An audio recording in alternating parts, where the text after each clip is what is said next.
Have you ever had the pleasure of seeing an outstanding finish to an NFL game or a clash between two of the greatest colleges in the land?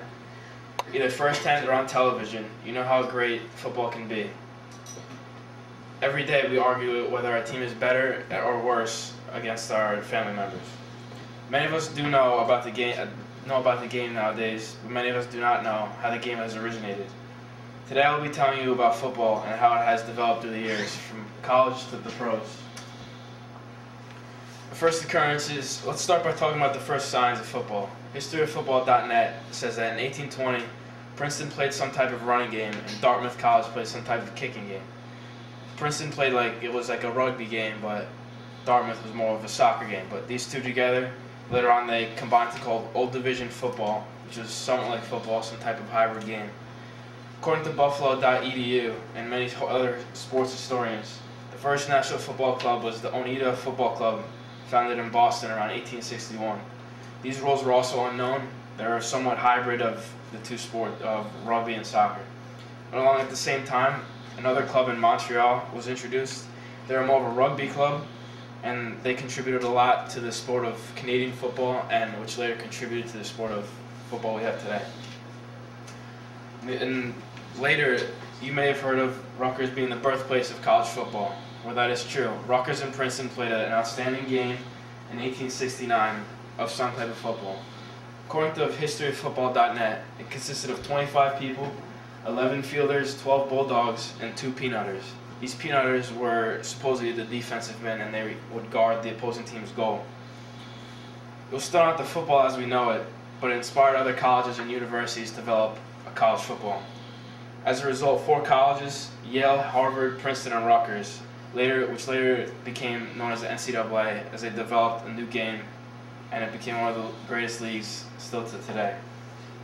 After college football was developed, Walter Camp came up with a few new rules to the game and making it a lot better. He was a coach at Yale University, and some of the rule changes consisted of an 11-player team, a smaller field which used to be 100 yards wide, now it's only 50 yards wide, or 55 yards wide.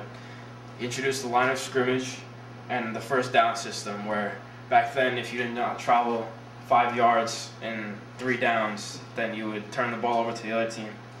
He also introduced some positions that we know today, like the 7-man line, the quarterback position, fullback, and running back positions.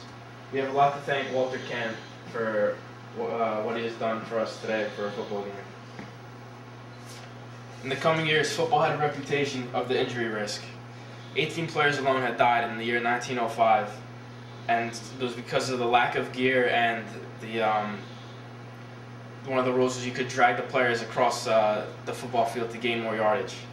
In the coming years, they also introduced passing and other new formations to make the game more safe.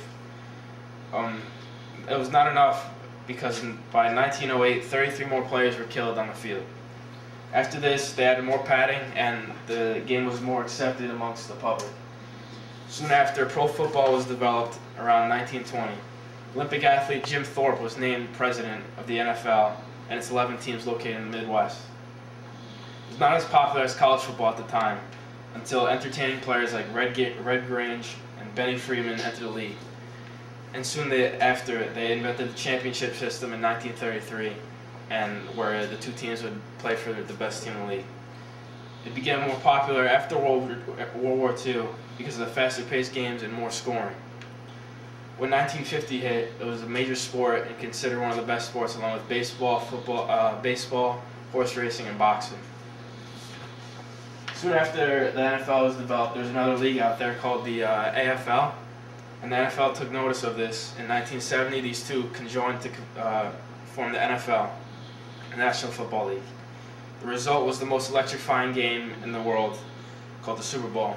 It's where the best 2 teams from the AFC and the NFC competed in one game, and whoever won that game was considered the best team in the best football team in the world. They would duke it out for the best team in the world. It quickly became the most popular sport, and it racked up record numbers year by year for viewers. As you can see, the history of football has consisted of many universities and people that helped create our modernized football game we have today. Football is much more than just a game and a form of entertainment. It is a way of life for people like me and many of you. Thank you.